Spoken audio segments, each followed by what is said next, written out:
Why there is no true democracy in Russia or Belarus, and why most elections, namely the presidential ones, are rigged on those countries. The system has evolved throughout the years, but before going into the details how effectively the population and mostly the civil servants help to rig elections on those countries, I must say that throughout the years, in some of those elections, what is fascinating is that either Putin or the likes of Lukashenko would have effectively won the popular vote if they had free and fair elections. Reason for this is their popularity and the fact that on the TVs of those countries, no one else shows up, much less from the opposition, on a day-to-day basis. And on a day-to-day basis, you see either Putin or Lukashenko on the TVs discussing matters of the government or basically showing up to ceremonies or stuff like that. So they are a daily presence on the life of people, and they are always shown in a favorable light. Therefore, it's natural that without any visibility of any opposition, that in some of those elections in the past, they would have won if they would have been organized free and fairly. But as any totalitarian dictatorships, those that lead them always feel insecure and they want to have full control of the outcome that will decide that they will remain in power. So throughout the years, a number of methods have been developed in those countries to make sure that the elections are won by the current president. The most common one, which is still used today, is using the fact that there is a long period of early voting, either in Russia or Belarus.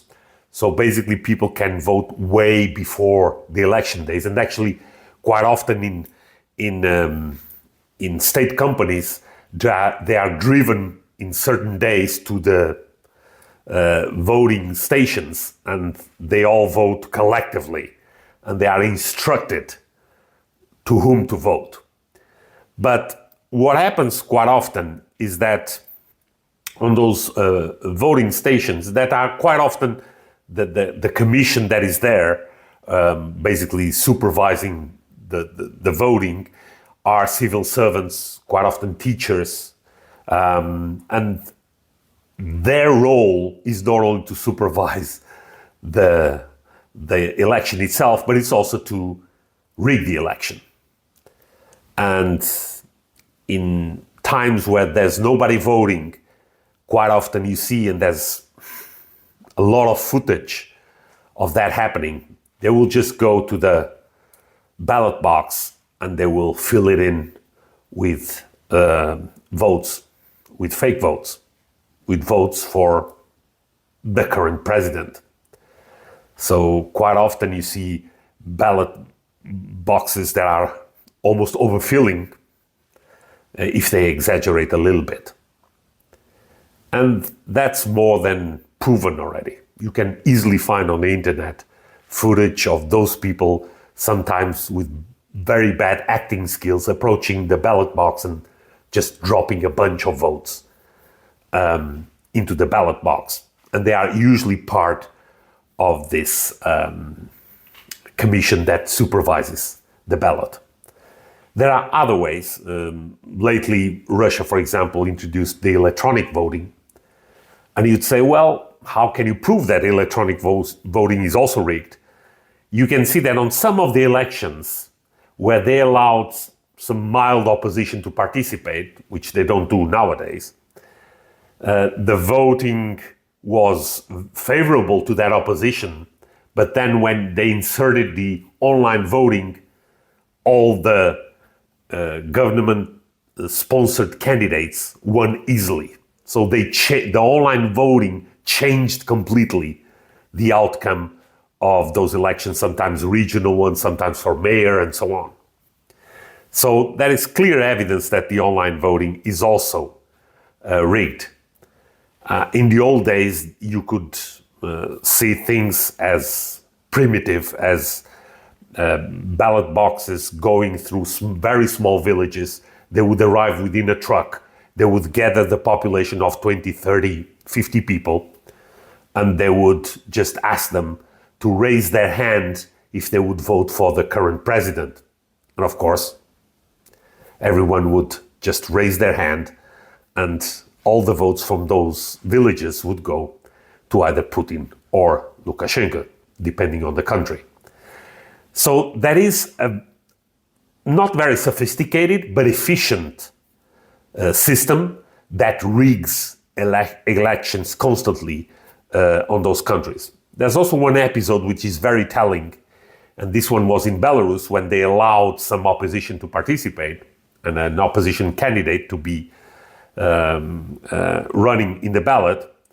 And they are entitled, according to the electoral law, to have somebody from the opposition also supervising the electoral act. But what happens is that as soon as the voting closes, only these people, the ones that are working in the commission, they gather around the table, they empty the ballot box, and no one else can approach them. They have to be at a distance. So basically you don't see anything. You don't supervise anything.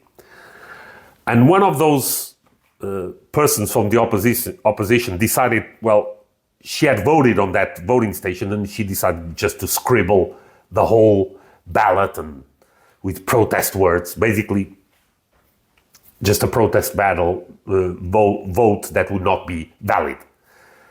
And to her surprise, when all the votes were counted, there was no invalid votes on that polling station. So she ran to the table, to the pile of votes that had been confirmed as voting for Lukashenko, and she very quickly found her bulletin all scribbled up, included on the votes for Lukashenko. This to say what?